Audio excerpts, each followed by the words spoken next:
Welcome to Empowered Within, a soul-quenching, transformational podcast that will set your soul on fire through candid and inspiring conversations. Leading experts, celebrities, healers, and I share our journeys of how we've overcome challenges to living an empowered life from within. I'm your host, Jennifer Pilates. Welcome to another episode of Empowered Within.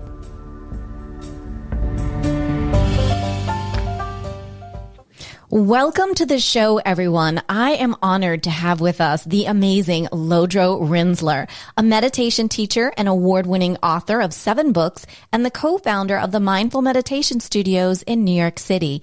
His books, Walk Like a Buddha and The Buddha Walks into the Office, have both received independent publisher awards. Lodro has taught meditation for 19 years in the Tibetan Buddhist tradition and travels frequently for his books, having spoken across the world at conferences, universities, and businesses as diverse as Google, Harvard University, and the White House. Named one of 50 innovators shaping the future of wellness by Sonoma, Rinzler's work has been featured in the New York Times, the Wall Street Journal, The Atlantic, Good Morning America, CBS, and NBC. Welcome to the show, Lodro. I'm so honored to have you here today. Thank you. Yeah, I really appreciate being here with you. It's an honor to be here. Thank you. So let's talk about, where did your journey begin that led you where you are today, being a successful meditation teacher, an award-winning author, spreader of the light to the world? How did it all begin? So my parents actually started meditating when they were in their 20s and 30s. So by the time that I came around as a child, it was just in the household. I mean, it's so bizarre because I know many of us were raised with different traditions, and some of us really stayed connected to those traditions. Some of us went and found other traditions. But for me, it was a bit of an oddity in that I started meditating when I was about 6 years old. And I ended up starting to pursue weekend meditation retreats and things like that at 11, 13, and so on. And was always sort of the youngest person in the room, but also somehow didn't think that was a weird thing. Only in retrospect, I'm like, God, that's so bizarre that I was really meditating from such a young age. And at the same time, how lucky am I that I began working with my mind at such a young age. And, as I continued to grow up, I suppose, that I have these tools to help me navigate all of that. So I feel very fortunate that I started at that point. And right before I went to university, my parents showed me a program that I signed on to where you go away for a period of time over a summer and you take on a temporary monastic life. So you shave your head and you take the monastic robes and you take the precepts and all of the things that really sort of throw you in the deep end of the Buddhist path. And I emerged from that program really not interested whatsoever in becoming a monastic, but deeply transformed in terms of my own practice and realizing, this is no longer the thing that my family does. They had never done such a thing. This is now something that I do, and I have my own ways of formulating my own spiritual journey. So from there, I went to university and started a little meditation group. And I actually did not realize that people showing up didn't already know how to meditate. I just assumed everyone did because that's how I grew up and how naive was I at 18. So I invited teachers, and those teachers got bored of coming and basically were like, you've done all the prerequisites for teacher training. You go do it. So I went and did my first of many teacher trainings to learn how to give mindfulness instruction, mindfulness of the breath, and have been teaching now for 20 years. So that was 18. I'm 38 now and have been in various capacities offering meditation during that time, including starting a network of meditation studios in New York City known as Mindful, including having written, as you said, a handful of books on the topic, the most recent being Take Back Your Mind, which is Buddhist advice for our anxious times, and having started my own online meditation community as well, which is a really lovely group of people from around the world who get together every week to meditate and study Buddhism. That's amazing. Now, are you offering retreats where you're currently living? I know we talked about you're in upstate New York. Are you offering that so people can actually come and experience you in person? Yeah, it's a great question. We are. We just had our first one last month, and it was lovely. And we're very lucky that we have a small piece of land that we were able to throw up some tents, and we worked with Walden Cushions, who were very generous in bringing us cushions, and we set it all up. And it was like this little, the house had been transformed into a little retreat center. So we're doing those at this point just twice a year, and we'll probably maybe in the coming year do 3 or 4 of them. But they're always very small and intimate at this stage, because we really just want to be able to work with people in as unique a way as possible, actually meeting them where they are. I led a lot of retreats that have 75, 100 people, which is awesome and wonderful. And at the same time, I don't get to know any of them, and it's a bit heartbreaking. So I think the current model that my wife and I are working from is really to work with people in as hands-on a way as possible. I think that's beautiful. I agree with you. I work so much better in a smaller capacity group than I do in a larger group. You tend to pick up everyone else's energy, and then it's harder to ground into your own, I find. Yeah, it's exactly. Yeah. It does feel like, within a smaller group, not only is there a stronger sense of community, which I feel like is one of the primary things I'm sure you found as well, is something that people feel like is lacking in their life. But there's also that sense of, there's someone, a teacher and other individuals who really care about me. 100%. I know that that's come up a lot for me in the last few years, missing that sense of community. Like growing up, it was very different for you and I than it is for children today. And we had that then and on a whole different level. And now I'm really happy to hear that you're doing this with the smaller retreats. It's a wonderful way to bring back. And I know that there's so many people yearning for that right now. Yeah, extremely well put. I think this is something that we found maybe in the midst of the pandemic, that some of the ways that we unintentionally fell into community, whether that was our office community or the community that just sort of had sprouted up around the gym or the fitness studio that we went to or whatever it is, it all of a sudden wasn't there. And so many of us felt bereft of community. And I think that's such a wonderful gift that we're able to offer to people, is that sense of bringing together people within a culture of kindness and a culture of mutual respect that can include so many diverse outlooks and individuals, but is really formulating around the idea of like, we all have this particular goal, whether this physical fitness, mental wellness, whatever it might be, that we're supporting one another along the way. Because I think it's the difference for many of the work that both of us do between running 10 miles out in the street and getting exhausted and stopping at points and all, versus running in a marathon or a half marathon and having a big group of people, and there's some energy to it, and there's real support of just, even though you may not even be talking to anyone, you're in this energetic flow of we're all here together. And I think the more that we're able to create communities like that, the better. I agree with you. It's that electromagnetic field that we all give out from our heart that really makes a difference in everything that we do. We've lost a bit of that, and it's hard to rebuild and restructure and refine that. And what you're doing sounds absolutely amazing. Yeah, no, I really appreciate you saying that. It's a really interesting time for us to be exploring these things. Yeah. It is. I know you and I have a lot of the same beliefs, and no coincidence that you had just moved up to New York State. It's so beautiful in New York State. And then to have this opportunity, a blessing in a, disguise of a situation. That's wonderful for you to be able to do that. Along your journey, who have been some of your biggest inspirations? Great question. Thank you for asking it. It's been interesting because coming out of this moment that I was talking to you about before, where it was no longer sort of like my family's thing and it became my thing. It was a moment of saying, well, who do I really admire and respect? And some missteps along the way, and then finding some teachers that I find to be extremely genuine. And these days, it's really, I used to think, I've only got to study within this one lineage of Buddhism. And I know a lot of people out there who get going with meditation, they're like, I need to pick a lane, which can be helpful. But I often think about it more as like majoring in college. Like you major in something, but then you can minor in something else, and you can take classes in other things. So I think once you have a sense of like the types of teachers that you want to work with, you can sort of branch out from there and say, where would I like to continue my education outside of this? So for me personally, to answer your question more directly, I've been deeply inspired by individuals who are Westerners like Pema Chodron, Sharon Salzberg. Sharon is a friend and mentor. And then more formally, I study with a teacher known as Kilung Rinpoche, who, is the current incarnation of a particular line of Tibetan Buddhist teachers that have been around for centuries. The thing that I admire about him is the deep kindness that he shows. Just like the deep, that same sense of like the personal care that we were talking about before, that's something I've learned from him. And, yes, there's wonderful teachings he offers, but like it's the presence of this human being that inspires me. It's the when I sit down with someone like Sharon Salzberg, it's the complete non-judgmental attitude and openness to me as a person that inspires me and makes me say, I want to emulate that. That's something I want to work further on.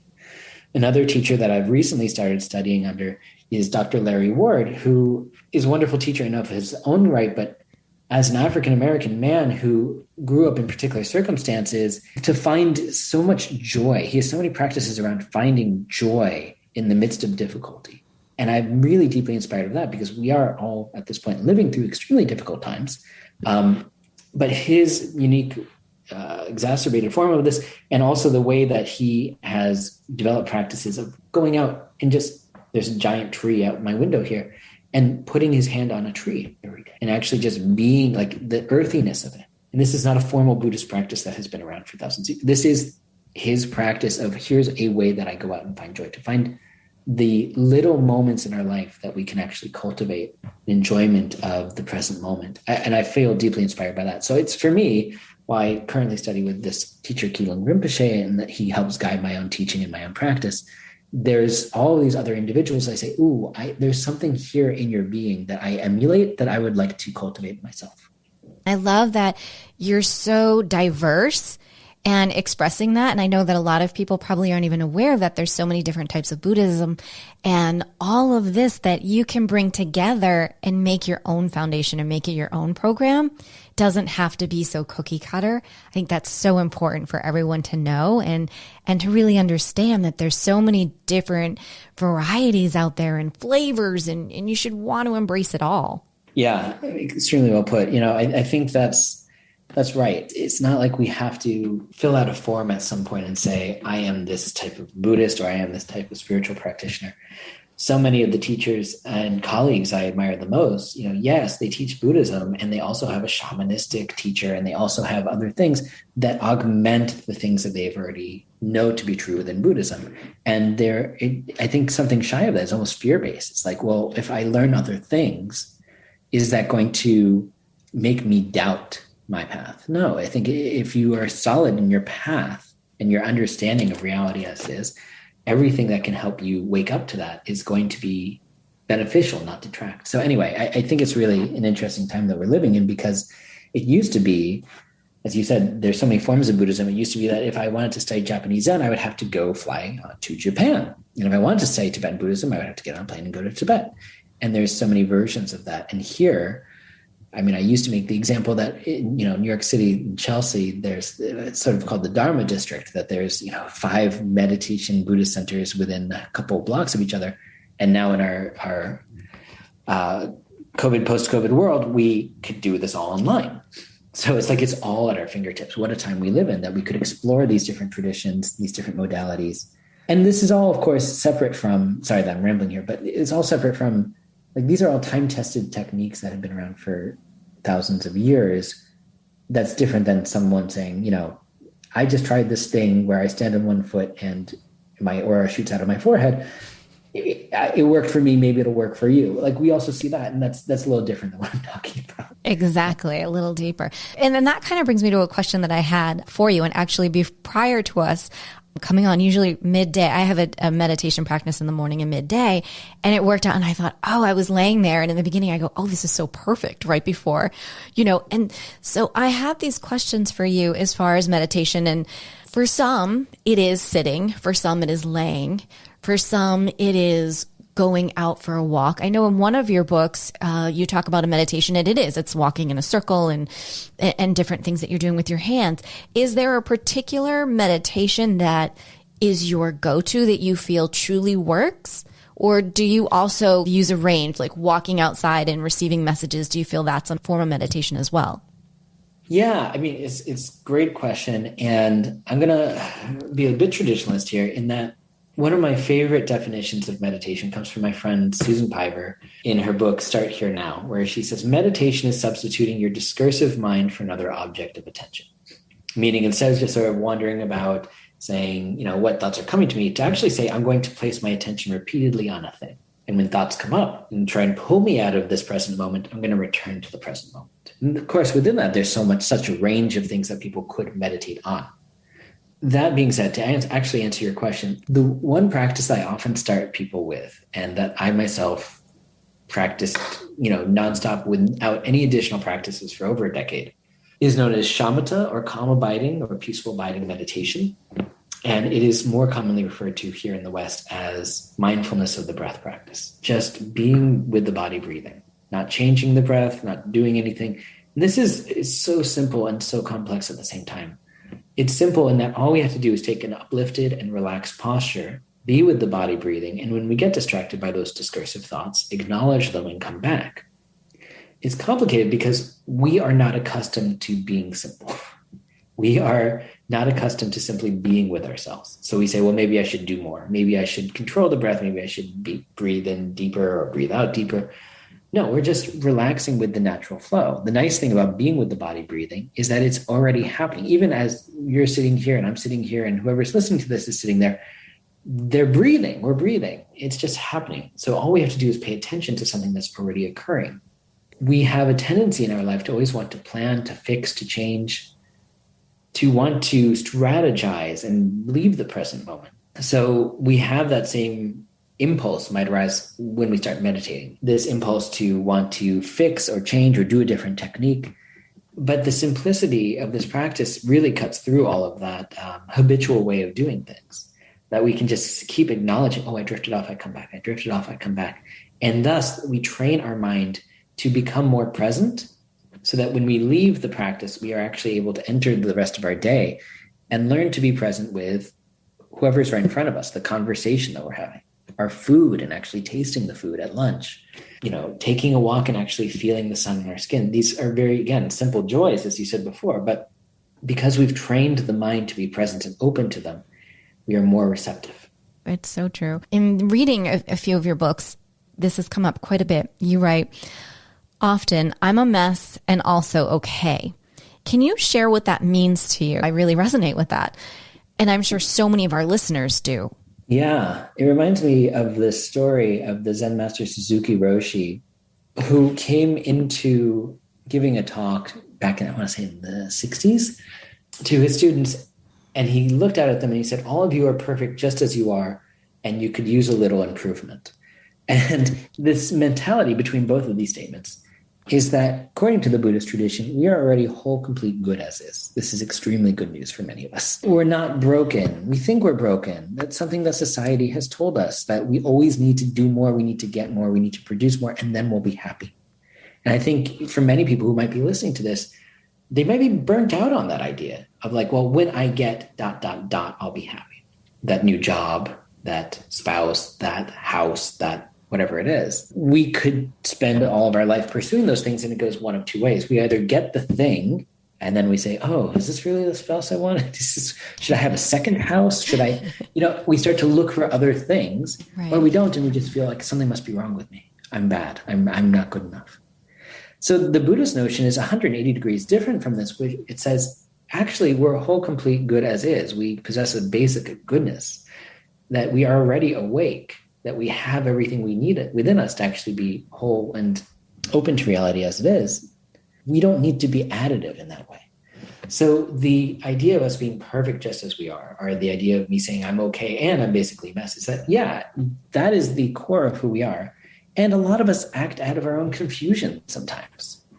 It's just a natural thing that develops. We don't feel in touch with that wholeness or that basic goodness.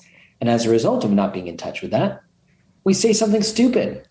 We act out. We act from selfish desires. And this is just a part of being human. I think it's a really interesting time we live in, because there's this sense of like, could we make mistakes and then also learn from those mistakes?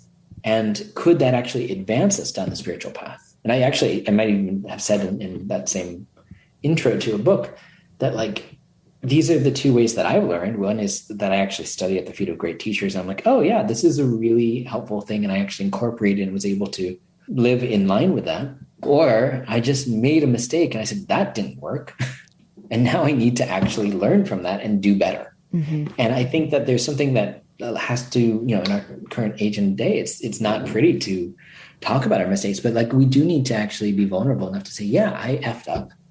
And I learned from it, and I am not going to keep repeating that.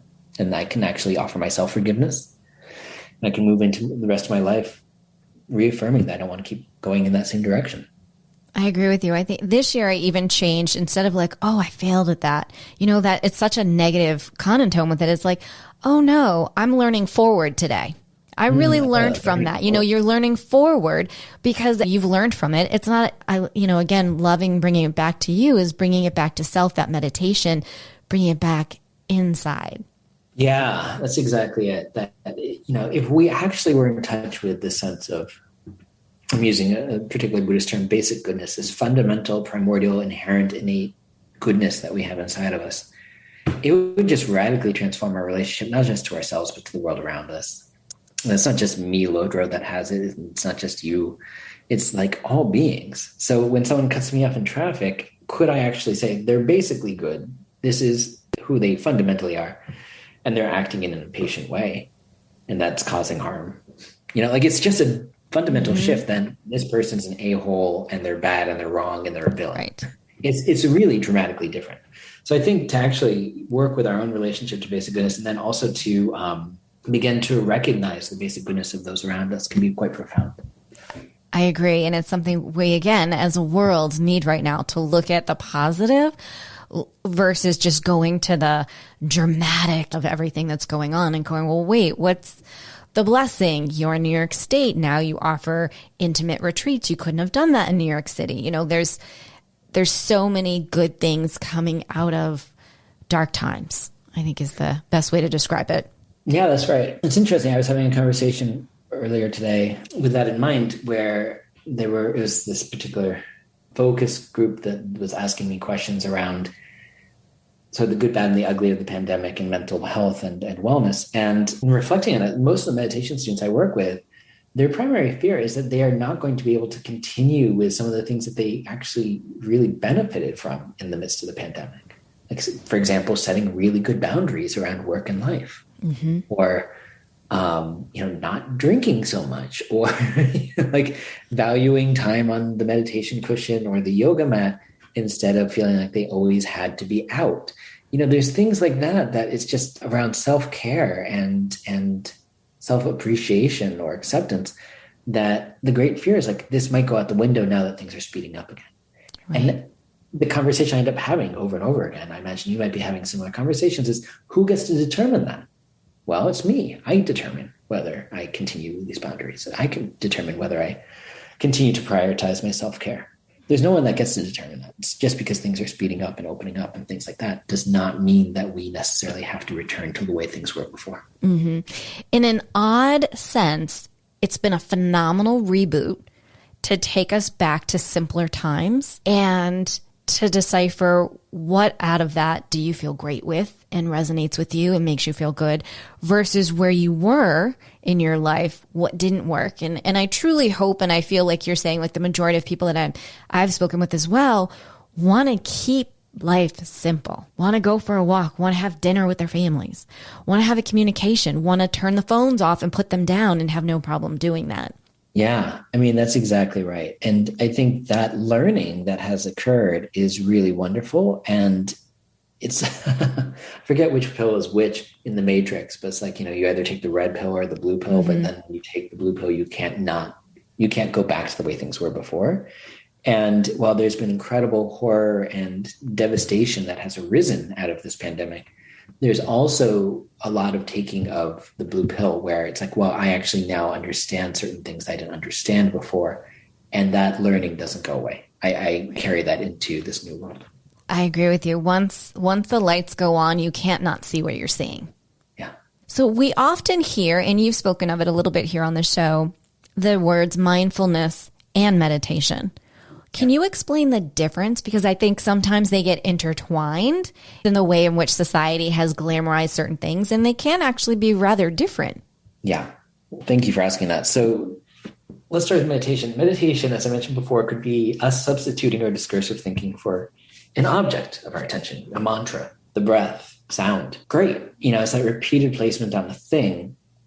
But within meditation, there's this whole wide world of different types. Often in the West, we talk about meditation either coming from the Buddhist tradition or the Vedic tradition. The Vedic tradition having been around for thousands of years as well, which is often a mantra-based approach to meditation. We might, for example, be familiar. I know a lot of people, when I'm at a party and people find out that I'm a meditation teacher, like, oh, what do you do? I do transcendental meditation. It's such a ubiquitous type. And I feel like I've had this conversation 12,000 times. So transcendental meditation, we're doing this mantra until we transcend the mantra. We enter a state of relaxation. That makes sense. That's my limited understanding, not being a transcendental meditation teacher myself, but being from the Buddhist tradition. In Buddhism, there's many different techniques, such as mindfulness, but also loving kindness, Unlearned, and other practices that are heart-opening and bring us into the present moment. Mindfulness, as a skill set that can be developed in a form of meditation, or can be something that we apply to our everyday life. So a classic definition of mindfulness would be being present to what is currently occurring without judgment. Those last two words are actually really crucial because a lot of times we're in the moment and we're also subtly judging it. So I think many of us, particularly as we get going in meditation, end up judging ourselves quite harshly. I should be better at this. I should do with the breath. Why am I thinking so much? We have to suspend all of that and treat ourselves without that sense of self-aggression and judgment. Anyway, I digress. The element of mindfulness is that we are present to what's currently occurring without judgment. We are present in the mindfulness meditation with the breath, for example, and we're just being with the body breathing. And then that allows us then, the more we cultivate that skill set, to be present without judgment in the rest of our life.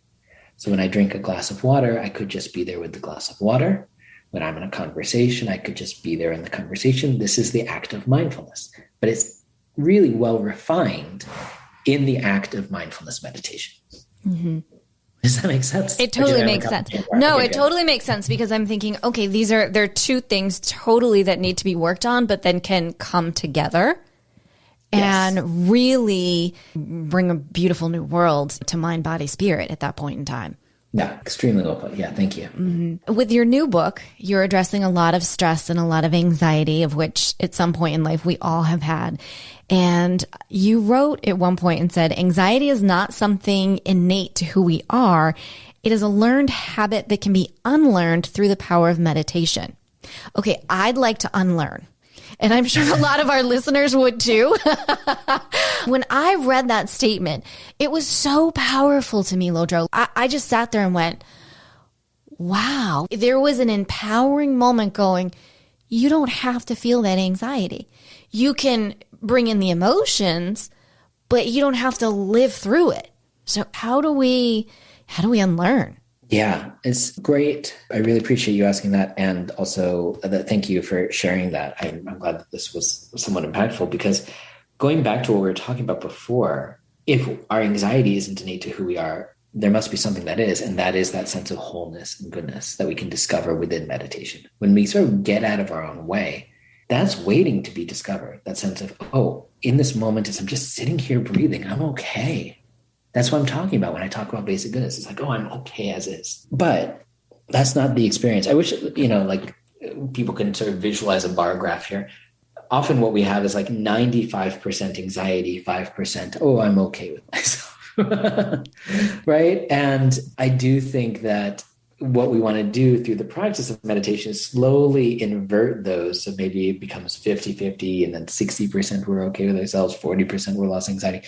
But as I said in that short statement there, we need to unlearn this thing that feels, it's so habitual that it feels like it's a part of us. It is not something that's a part of us. It's something that we've learned. So it's something that we can unlearn. As you talked about earlier, you used the example of like a baby or a child. They know that they just act unapologetically who they are. And yet we were children. And at some point people said, don't do that, or don't be so loud, or don't dress in this way, or whatever it is. And we were gradually told to doubt ourselves. And this trap of doubt is what holds us back from experiencing this basic goodness.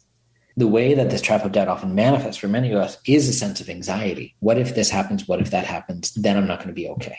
So I share a story in there of a meditation student I was working with who really was like, she went to the doctor and the doctor said, you're going to be anxious for the rest of your life. And whether that was exactly what he said or not, I do not know. That's what she told me. And I was like, she's like, I've been diagnosed. I'm going to be anxious for the rest of my life. And I was like, how does he know that? I would say you could struggle with anxiety and you could struggle with stressful things coming up in your life over the course of your life. That makes sense. But to say that you are going to be anxious, that is a choice that you make. So the idea of taking back your mind, it's surprisingly simple. And again, like all the other things from the meditation umbrella, not particularly easy. The simple part is, if I asked you, would you rather be happy and relaxed, or would you rather be stressed out and anxious? Which would you choose? Definitely, I want to be happy and relaxed. Every day, all day. Well, surprisingly, this question has 100% success rate for that particular answer, right? So in that moment, you just chose that over anxiety. Right. I chose that mindset. And that's exactly it. Like how many times over the course of a day could we start to make that choice, as opposed to the habitual choice of, well, but this thing at work might happen. Mm-hmm. Right? Like it's just this, there's always going to be something that could give us anxiety. Maybe I should step back for a second and define what I mean here. So stress is a part of life. It's a bit of a bummer to say that, but it is true that, there's going to be money issues and people aren't going to call us back, and that might stress us out and things like that. But then the anxiety is the part of the mind that says, why aren't they calling you back? Do they not like you anymore? Did they find out something about you? Did someone say something to them that now makes them think that they shouldn't be friends with you? Is that what's going? And of course, like 99% of the time, that's not the case. They're busy. Their kid just got out of the shower and is yelling about something. Like, we don't know what's going on, why they're not getting back to us. So there's often things that we don't know, but we start to fill in the gaps with our mind, because the mind is a problem-solving device. And it then starts to hold us in a state of anxiety. So there's the stressful trigger that comes up. And then there's that choice of, do I want to go down the rabbit hole and make this anxiety or not?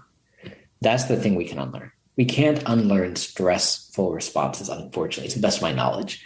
Like if, someone came knocking on my door and say, hey, your roof is caving in, that would be stressful for me. I don't know how to not make that stressful for me. But the idea of, how much of my mental energy am I going to give over to that day in, day out? That's the interesting thing. Mm-hmm. That's the part that actually says, oh, it's up to me how much I want to exert my time, my energy in that regard. Mm-hmm. There's no one that's sitting here saying you should feel stressed out about this every day until it's fixed, other than me. Right. And do you feel that fear goes hand in hand with anxiety? No, it's interesting. I think fear is a natural response to stressful situations, but there's also a therapist friend of mine has a great acronym around this. It's probably more common than I think. Fear being false evidence appearing real. Fear, there's sort of like, if there's a bear across the street from me and there's a fear response, that makes sense.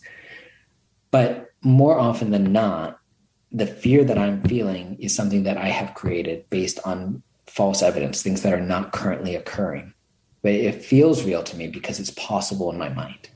And that's where it's no longer helpful. So I think fear is an interesting one, because there could be an immediate danger, in which case there's fear, and that makes sense. But a lot of the times when we feel fear, it is because we have generated stories about something that could possibly happen that is not actually necessarily real. Mm-hmm.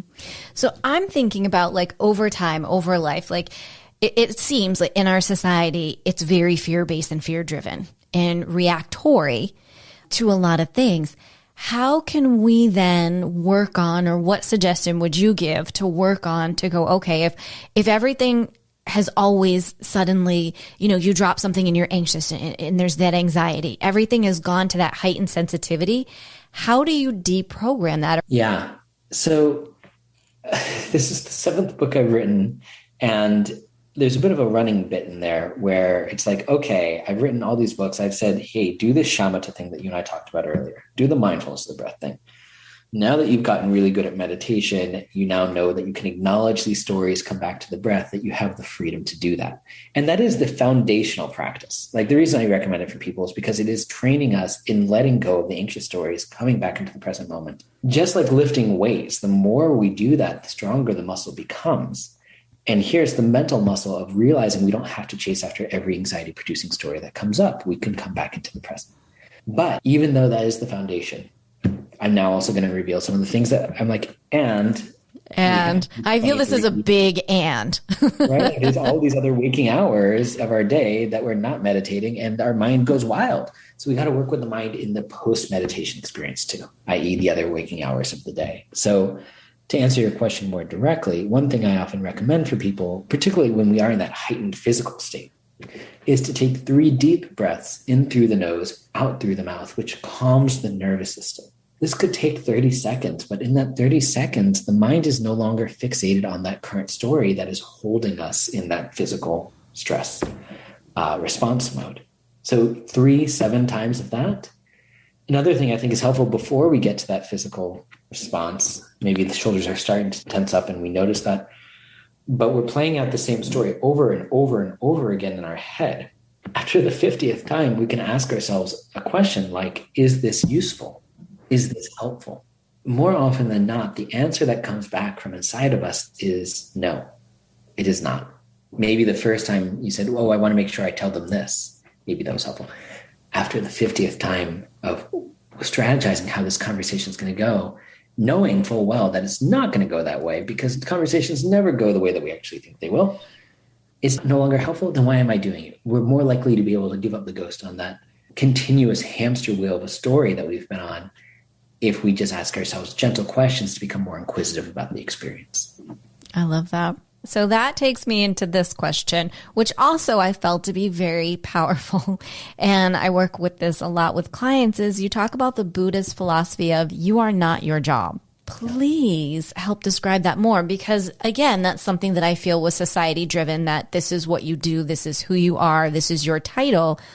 When people like yourself and like me, we do a lot of things. Like there is just no way to give us one title. I mean, truly, I probably could have spent a half an hour on a biography for you because of all the amazing things that you've done and created. So how does that philosophy work to help people to almost free them from who they think they are or what they've been told that they are? Yeah. So there was a time a million years ago when the woman I was dating, who's now my wife, and we locked ourselves in a cabin for a period of time, a couple months.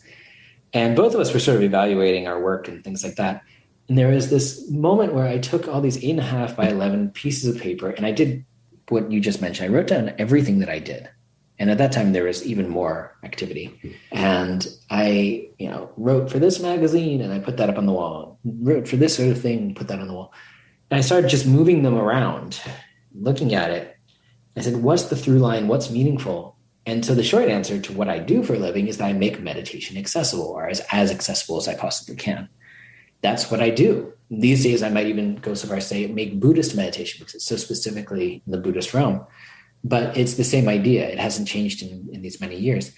And everything that then was on that wall that did not go in, it felt in conflict with or apart from that main intention, ended up being wrapped up in the next few months. And I ended up focusing more and more on the intention of making meditation as accessible as possible. And as you said, there's books and there's retreats and there's online courses and there's consulting for apps and, the network of meditation studios I found. It took up, 5 years of my time and all these sorts of things that came out of that. But, there's really, it's always been that intention has led through. So I think the idea of us not being our particular job title is helpful because let's pretend that we have a real particular goal. And it's not that we don't want to discourage anyone from having goals, but I'm going to make a distinction between goals and intentions and aspirations. Intention and aspiration being used interchangeably here. And I think it might be helpful. But if I said my goal was to, let's make up a number, sell 300,000 copies of my new book. Either I sell 300,000 copies of my new book and I break my back and I spend years and years to do it, and I hit that goal, at which case I go, I bet I could do 400, because that's just how the mind works. Or I don't get it and I feel really bad about myself. Gosh, I used to be able to sell so many more books than I do now. I'm holding myself in a very arbitrary, if I hit this goal, then I'm good, but then I want something else, or I don't hit it and I'm bad. Another way of looking at it, and this is how I do look at the books, and particularly this most recent one, is I hope this book helps people. It's very open-ended, I realize, but it means every time I get an email from someone saying, hey, I'm super stressed out, this book actually really helped me work with my mind, so I'm not so overwhelmed by anxiety. That's huge for me, because then it means that I'm actually fulfilling the intention that I set for the work. So I think to think of our work not as a specific job title or a specific goal, but to have a sense of who do I want to be? Not just what do I want to do, but who do I want to be? And how do I want to manifest the qualities I already have inside me to be of the most benefit to myself and others? That is so important. And I hope that everyone stops, rewinds, and re-listens to that part like 10 times, because if we could just take that one snippet and give it to all of society, could you imagine the world that we would live in? Yeah, I mean, there's an old story, and I'll sort of flash forward to the punchline of it. But in the Buddhist tradition, there's the story of a local governor seeking out a wise monk, and the wise monk basically saying, only do good things, don't do bad things. The governor says, "What? I knew this when I was 6 years old. Like this, give me better advice than this." And the wise monk says, "Yes, the 6-year-old knows it, but the 60-year-old finds it still very hard to do." And I think we sort of know this. And at the same time, it's so hard for us to keep our mind attuned to the qualities that we want to live in line with, as opposed to the things we feel like I got to get done today. It's so true. Do you think that monks and in the Tibetan world, do they ever feel stressed? Yeah, I think it's just different stressors. I think, we can, even my move from New York City to upstate New York, it's less, so it's a simpler lifestyle, which is really helpful for me. There's not as many sort of stressors in my face as there was in the city. And yet there's a whole other set of problems, right? Like we had trees fall down in the storm and we had to deal with all of that. So I think it's similar. I think it's like, even if we retreat, so to speak, from the conventional societal life, there's still a society within a monastery or a nunnery that there's still people and they're still going to annoy us. And the issues are just different.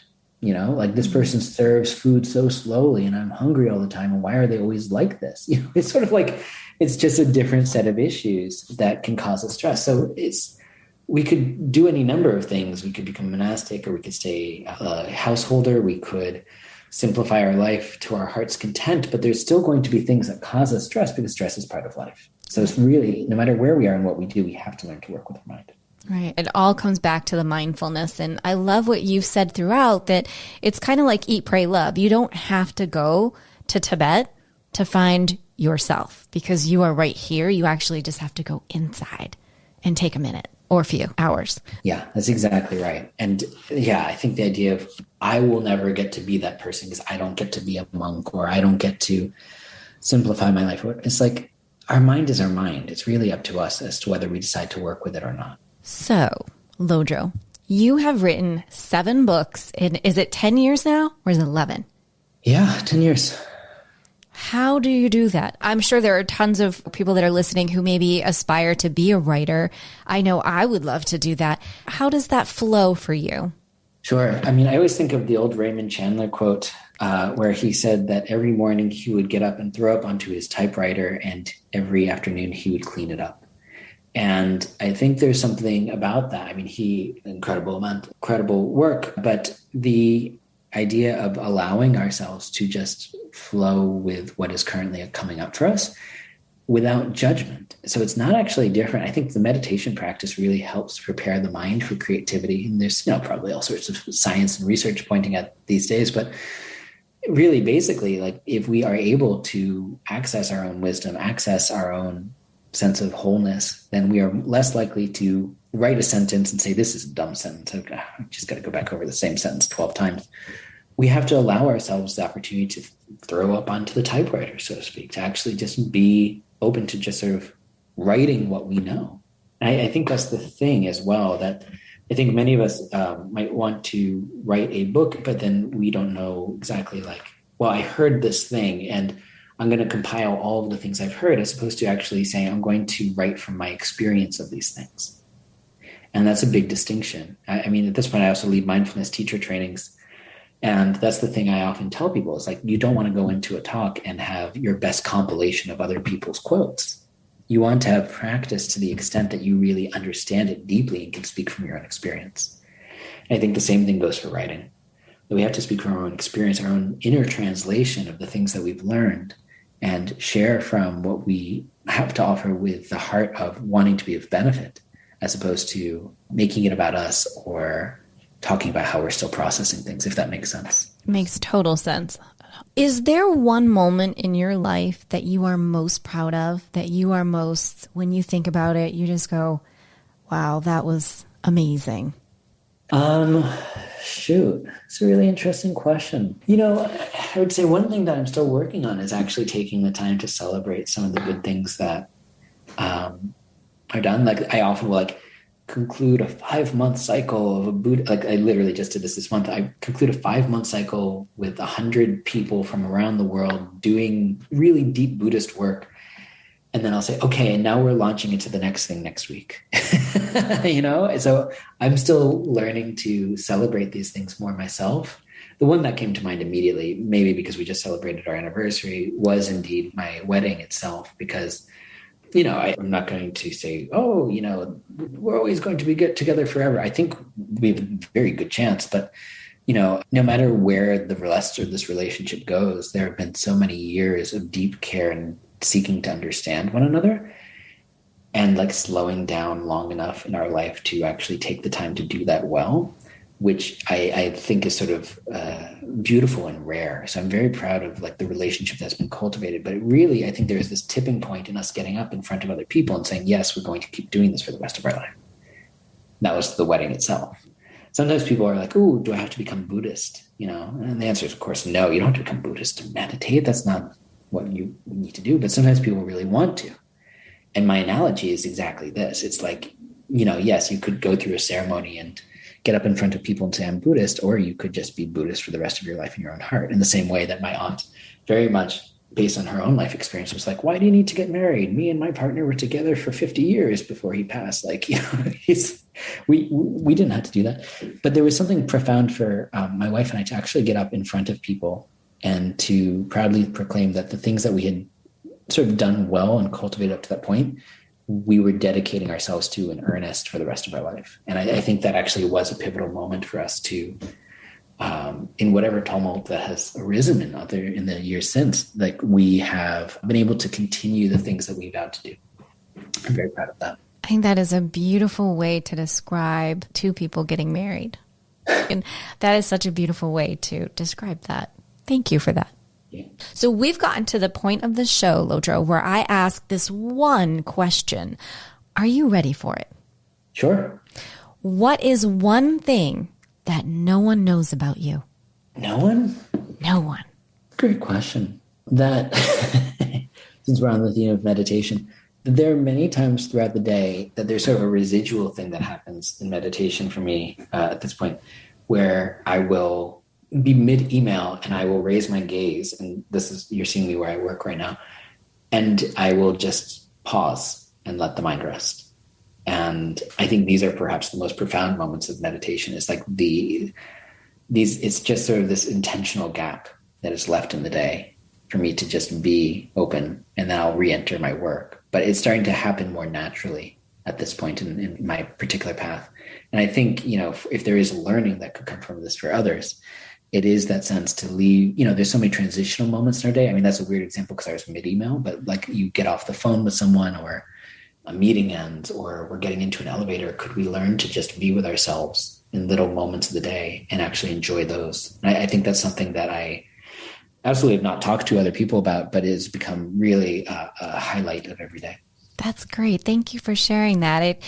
I think that's, again, something else that's super important to think about. Even when people are at a red light, I was talking with someone, I go, do you remember the days you'd be sitting at a red light and someone would wave to you and be like, hey?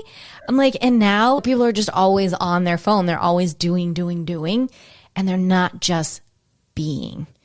And out of everything that you've said today, I think that is something that we can all truly learn how to do now in baby steps. Doesn't have to happen all overnight, but you've given a lot of wonderful advice and insights on to how to do that to make our lives better, more grounded and clear. And I thank you for that. Oh, thank you. That's very kind of you. I appreciate it. Yeah, no, thank you. Lodro, will you share with our listeners, where's the best way that they can get in contact and reach out to you? Sure. Nice thing about a name like Lordro Rinzler is that you get to own the domain name. So people can reach out to me through my website, and I always get back to them. And then, of course, Instagram is probably where social media I post most, and people can connect with me there at Lordro Rinzler. And then I would say after that maybe comes Facebook, same thing. Oh, wonderful. Thank you. Thank you so much for sharing your journey and your insights with us today and your incredible energies. I'm so honored. Thank you so much. Thank you. All right. Well, as we say, until next time,